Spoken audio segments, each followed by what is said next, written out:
Alors, je voudrais vous parler aujourd'hui du regard sur le réel que partagent entre autres les Inuits, parce que je les connais plus particulièrement, mais aussi beaucoup d'autres peuples autochtones, et le christianisme. Alors, ce que les deux ont en commun, et ça aura l'avantage en même temps de mieux nous faire connaître les peuples autochtones, envers lesquels il y a malheureusement encore des préjugés, on l'a vu quand même assez récemment, et en même temps, ça va nous permettre de reprendre conscience d'un fondement de notre christianisme que des fois, on a peut-être un peu tendance à oublier.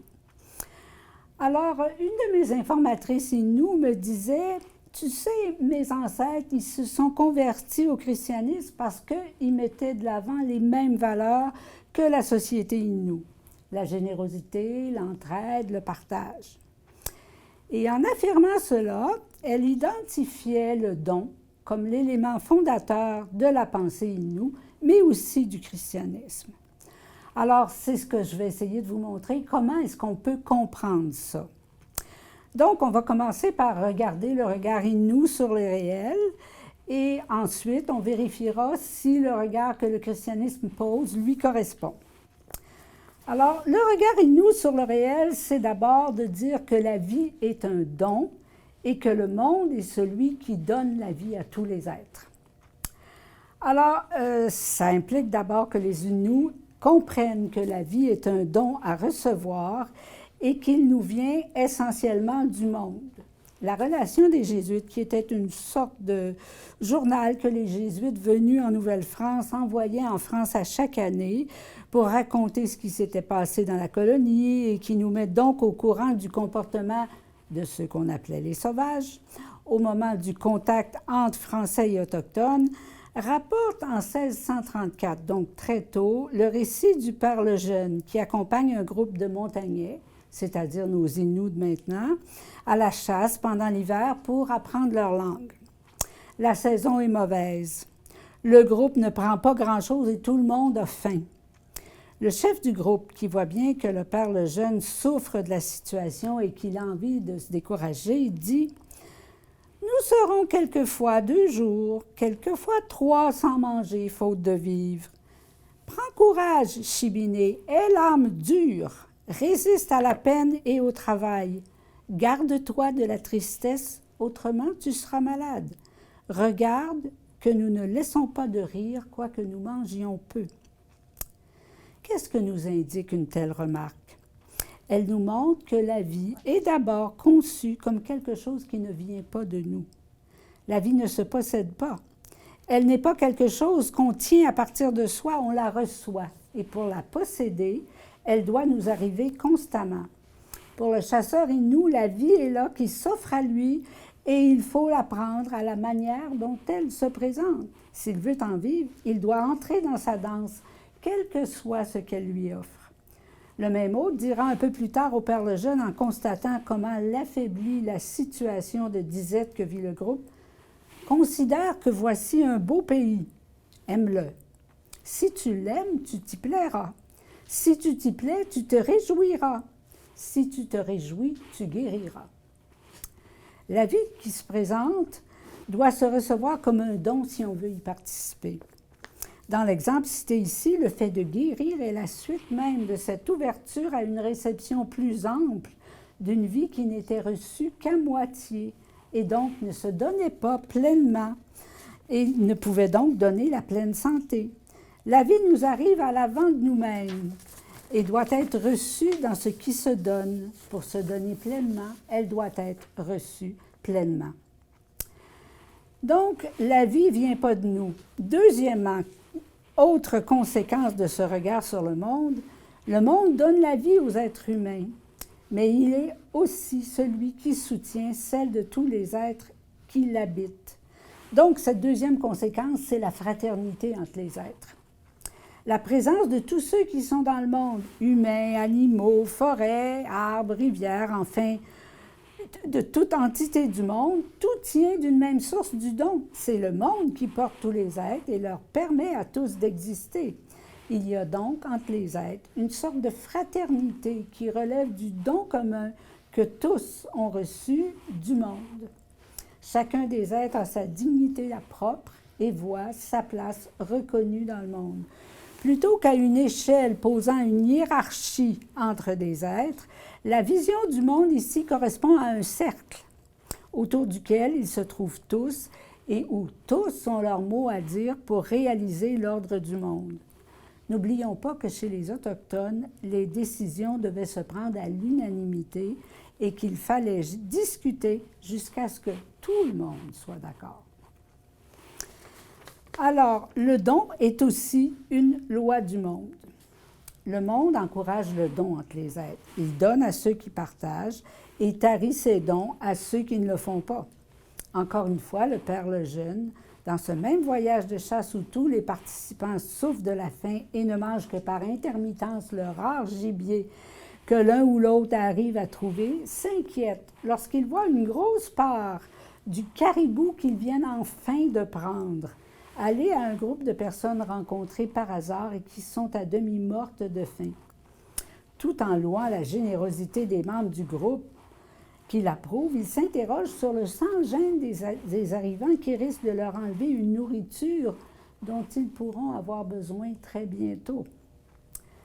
Pour le Père Lejeune, ce comportement généreux qu'il valorise pourtant semble difficile à accepter dans les circonstances, alors que pour le groupe de chasseurs Inuits auquel il participe, le geste s'accomplit spontanément sans même poser question.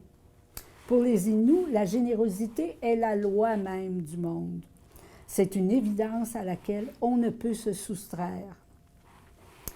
Alors, qu'est-ce qui fait ainsi la nécessité du don? Qu'est-ce qui en fait une loi? Alors, premièrement, les dons unifient le monde. Alors, ce sont les dons entre les êtres qui unifient le monde. Sinon, on n'y trouve que des volontés désaccordées et il n'y a plus moyen de fonctionner. C'est donc le don qui fait le lien entre les différents éléments du monde, lui qui, en établissant des relations entre les êtres, les coordonne les uns aux autres et fait du monde un vrai monde, c'est-à-dire quelque chose qui fonctionne comme une unité, un tout, au lieu d'être un pur chaos. Il y a aussi, deuxième justification de la nécessité du don, l'avenir du monde. L'avenir même du monde tient au don. S'il n'y avait plus de dons entre les êtres, le monde ne pourrait pas continuer d'apporter la vie à ceux qu'il soutient. Le monde donne vie aux êtres, mais à leur tour, les êtres, par les dons qui se font les uns aux autres, le rendent capable de continuer à donner et ainsi à soutenir la vie de tous les êtres qu'ils portent. Les dons infinitisent le monde. Et le don s'avère ainsi essentiel à la vie du monde, autant qu'à celle des êtres. Il est circulation de l'énergie qui est à la source de la vie qu'ils ont reçue du monde et qu'à leur tour, par le partage, ils vont renvoyer vers d'autres.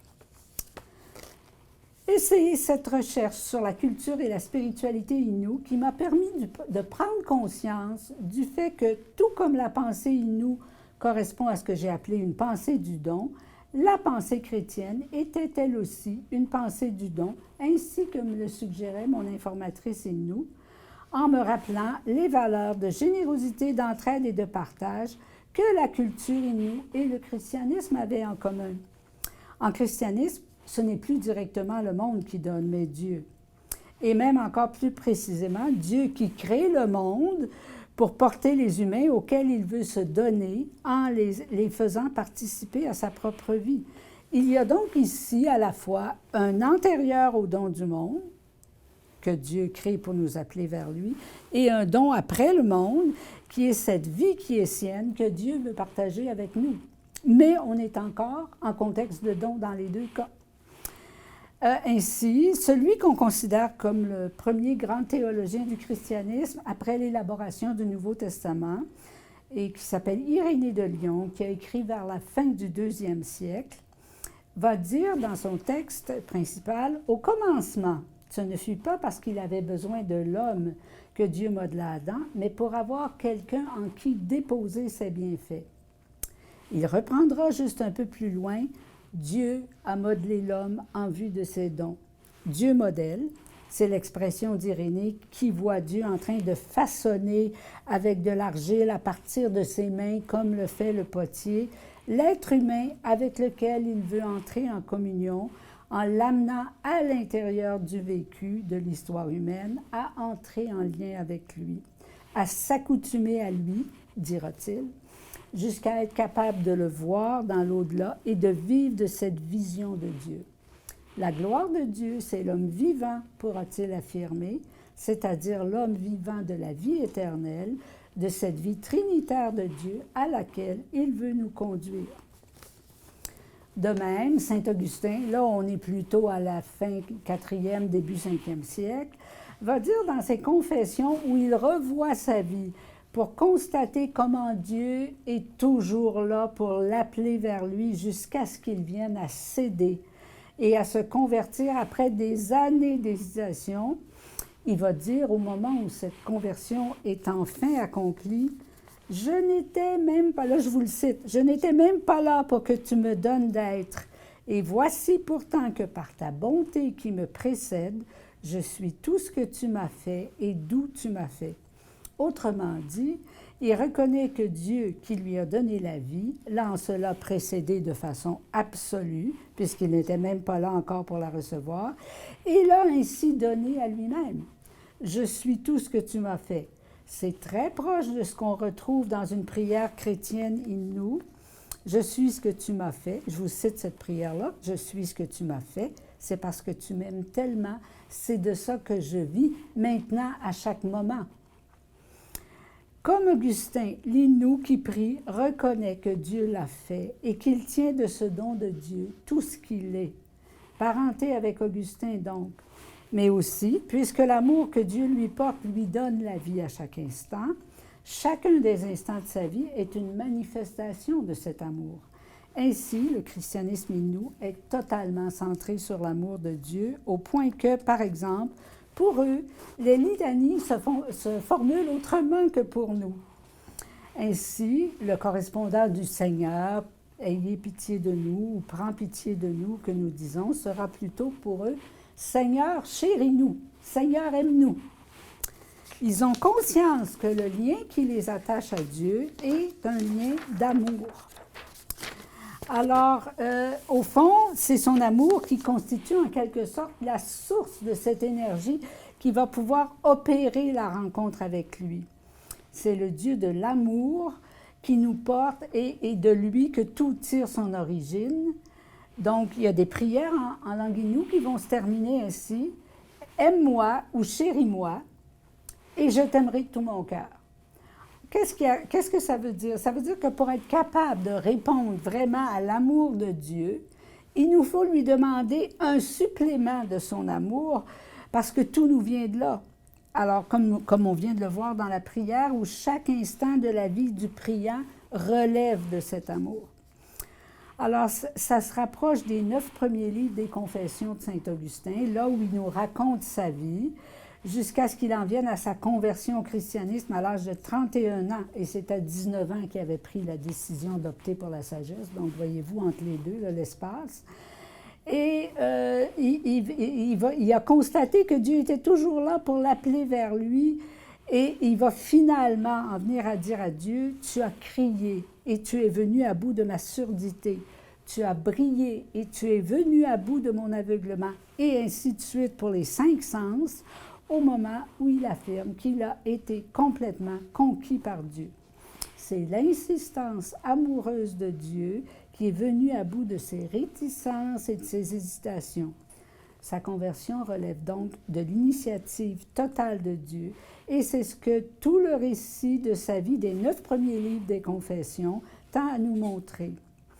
On peut donc constater qu'il y a un net parallélisme entre le don tel qu'il est compris dans les cultures autochtones, comme origine d'une vie qui s'offre constamment à nous, et dans le christianisme, où on considère que Dieu se présente essentiellement comme donateur, en créant un monde à l'intérieur duquel nous apprendrons à le connaître et à l'aimer, en y mettant toute l'insistance nécessaire pour que, comme Augustin, nous puissions enfin comprendre sa proposition de partager sa vie même. Le regard autochtone peut donc nous faire retrouver cette compréhension du réel à partir du don, qui est aussi une valeur fondamentale de notre christianisme. Merci.